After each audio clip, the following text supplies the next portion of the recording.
Estimat Pol, amic, germà, company d'aventures, etern bromista incansable, millor cuiner de matinada. Les dues nits d'ahir volíem parlar sobre el tema de la mort dins un grup de joves, com a tema bàsic i central, com a tema que creiem que encara era una mica tabú dintre la nostra generació, però que teníem ganes d'experimentar com aquest fet, com aquest xoc que trenca les vides de tres persones que poden ser molt madures per algunes coses, però molt immadures per altres, no?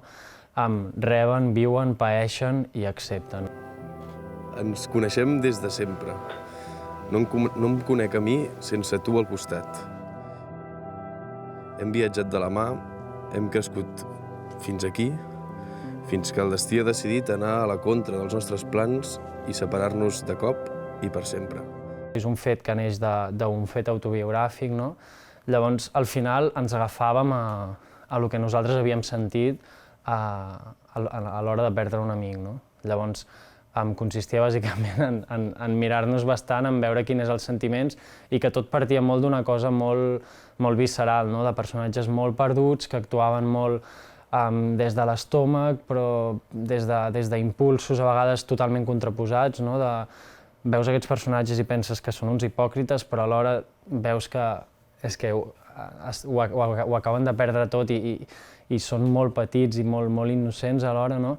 Llavors, partíem molt de sentiments i de sensacions molt properes a nosaltres que havíem intentat fer, doncs, com deies tu, potser una mica més universals. I estàs en un tàper, a punt de ser escampat pel vent que un dia ens portava olor de mar i ens feia somiar en futurs viatges que ja no farem. Volíem explicar la història com si la càmera fos un quart viatger, no? Una mica fos un personatge més, que era la veritat, perquè estàvem allà com el trip tot el rato anava fent. I llavors ens assumava que era, és el que podem fer i és el que ens funciona, perquè si és una improvisació on potser no es diran moltes coses, perquè també la manera que teníem de treballar era que no volíem molta verborrea, no volíem que xerressin molt, que sobreexpliquessin molt, perquè a vegades ni nosaltres sabíem quines són les millors paraules per definir potser X emoció, però potser amb la mirada que fa la Judit de l'Arnau o el gest que fa l'Oriol, doncs ja ho teníem dit, no? Llavors volíem que passés això.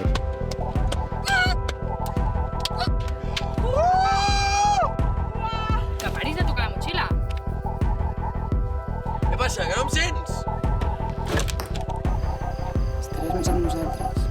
És una sort molt grossa estar en el cicle Gaudí, perquè nosaltres no sabíem que del tot que existia això i quan ens ho van explicar va ser com, ostres, tants pobles de Catalunya, tants espais i a més el fet que ens permetin poder-hi anar i poder fer com col·loquis en alguns espais i explicar, i al moment on veus també la reacció del públic i et pregunten coses i tu pots explicar també i que al final no deixa de ser com la nostra primera vivència així i és molt bonic. Per això us demano ara que cridem junts al món i acomiadem així el nostre amic. Cridem? Un, Dos, tres.